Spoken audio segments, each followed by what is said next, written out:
இந்த விஷயத்தில் தாயார் தகப்பனாரே கூட அவங்க தாங்க ஃப்ரீயாக நிம்மதியாக இருக்கணும்னு சொல்லி ஓல்டேஜ் ஹோம் போகிறாங்க, நல்ல ஹோம் போகிறாங்க. நீங்கள் பார்த்தீங்கன்னா இன்றைக்கி முதியோர் இல்லம் அப்படிங்கிறது தவிர்க்க முடியாத ஆகிவிட்டது. பல காரணங்கள். ஒரு காரணம் பிள்ளைங்க பொண்கள்லாம் மாப்பிள்ளை எல்லாருமே வந்து வெளிநாடு போயிட்டான், அப்படி வெளி மாநிலம் போயிட்டான், அதனாலன்னு ஒரு காரணம். இன்னொரு காரணம் அவங்க தான் ஃப்ரீயாக இருக்கணும்னு நினைக்கிறாங்க. அவங்க இன்றைக்கி வந்து நல்ல ஒரு நாசூக்கா பெரியவங்கள்லாம் தேவரும் இன்டர்ஃபியர், இந்த பையன் பொண்ணோட இன்டர்ஃபியர் பண்ண கிடையாது. அவங்க பையன் மாட்டு பொண்ணோட பிள்ளை பையன் மாப்பிள்ளையோட தேவரும் இன்டர்ஃபியர் ஃப்ரீயாக விட்டுறாங்க. அவங்க சரி, என்னதான் இருந்தாலும் பக்கத்தில் பையனும் பொண்ணு இருக்காங்கிற ஒரு சந்தோஷம் வேற.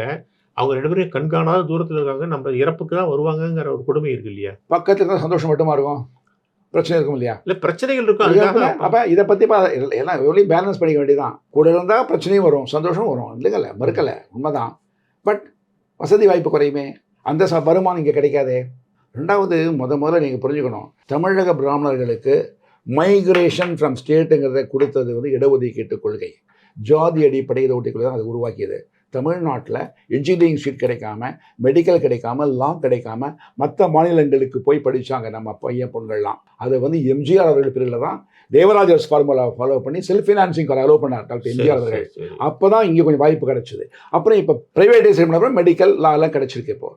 ஸோ மைக்ரேஷன் ரேட்டு இப்போ எஜுகேஷனுக்கு போகிறது குறைஞ்சி போயிடும், ஒரு ஸ்டேஜுக்கு அப்புறம் ஜாபுக்கு போகிறதும் குறைஞ்சி போயிடும். இட்ஸ் ஆன் சைக்கிள் தான் அது. நான் ஒரு பெரிய அலாமையை நான் பார்க்கல அதை.